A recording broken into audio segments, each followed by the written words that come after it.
पहुंचा, दूर से यादवों ने देखा, अरे भैया ये कौन आ रहा है, ये तो बड़ा प्रकाश देता हुआ कोई दिव्य पुरुष चला रहा है। एक यादव कहने लगा, अपने भगवान कन्हैया आदि शक्ति, उनसे मिलने के लिए आदि शक्ति आ रही है। दूसरा यादव कहने लगा, नहीं भैया, अपने भगवान कन्हैया से मिलने के लिए शेष नाग अपने फन पर मड़िया रख के छटा दिखा रहे हैं। तीसरा यादव कहने लगा, नहीं भैया, अपने भगवान कन्हैया से मिलने के लिए भगवान सूर्यदेव आ रहे हैं। ऐसी बातें हो रही थी और तब तक वो शस्त्राजित सभा में आ गया। एक यादव कहने लगा, अरे भैया, हम तुम तब तक न जाने क्या क्या बातें सोच रहे थे, जो तो शस्त्राजित है। आज शस्त्राजित बैठ गया उस सभा में। एक यादव कहने लगा, एक बात बताऊं भैया, जिस शस्त्राजित मड़ी पहने ना आए, जाज मड़ी शोभा ना दे रही। जो तो कौआ की चोंच में अंगूर है, अगर ये मणि अपने भगवान को मिल जाए तो उनकी सुंदरता में 4 चांद लग जाएंगे। दूसरो यादव बोलो, धीरे धीरे गाय को कह रहे है, जोर से न कह दे। और दूसरा यादव था मोटी खोपड़ी को, एकदम से कहने लगो, क्यों भैया शस्त्राजित, जित मड़ी तो शोभा ना दे रही जाए, मड़ी को तू भगवान कन्हैया को दे दे।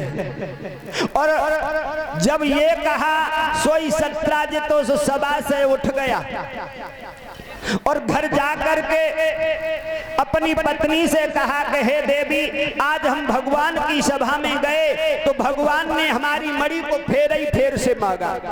यादवों की नीयत खराब हो गई। और हमारे आदरणीय वाल्मीकि जी महाराज मंच पर आ जाए। आपको कुछ भक्त याद कर रहे हैं।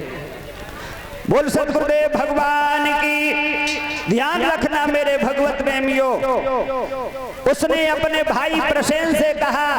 प्रसेन कहने लगा, भैया इस मड़ी को तुम हमें दो, वो तो तुम थे जो यूं ही सुन करके चले आए। अगर मैं होता तो उन्हें यादवों को जवाब देता, जो उनसे जवाब नहीं आता। और मेरे भगवत प्रेमियों, उस शस्त्राजित ने उस मणि को अपने भैया प्रसेन को दे दिया। और एक दिन वो प्रसेन उस मणि को गड़े में डाल करके जंगल में चला, शेर पर सवार हुआ और शिकार खेलने के लिए जंगल में चला है। और जंगल में जब पहुंचा है तो एक शेर से उसकी मुठभेड़ हो गई।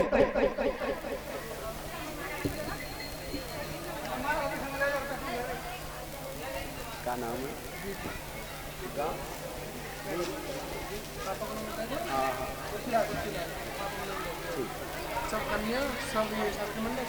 ये बीटू यादव हमारे गले में हाथ डाल करके सम्मान करते हैं, जो आदरणीय श्री पुत्तूलाल जी के सपुत्र हैं, और कलश वाली कन्याओं को भी सम्मान करेंगे। तो सभी बैठ जाए। कलश वाली कन्याएं, बोल सतगुरुदेव भगवान की। और ध्यान रखना मेरे भगवत प्रेमियों, प्रसेन जैसे ही शेर की तरफ बढ़ा तो शेर ने आगे बढ़ करके प्रसेन पर हमला किया और उस प्रसेन को मार डाला। और उस मणि को मुंह में दाब करके वो शेर आगे बढ़ा। जब शेर आगे बढ़ा तो आगे थी जामवंत जी की गुफा। आज जामवंत जी अपनी गुफा से निकले, उन्होंने देखा कि ये शेर मुंह में मणि डाल करके कहां जा रहा है। आगे बढ़े तो शेर और जामवंत में घमासान युद्ध हुआ और जामवंत जी ने उस शेर को मार डाला और उस मणि को उस शेर से छीन लिया। ध्यान रखना भाइयों, मणि तीसरी जगह पहुंच गई। जामवंत जी आज उस मणि को ले जा करके अपनी बेटी को दे देते हैं। क्या नाम है?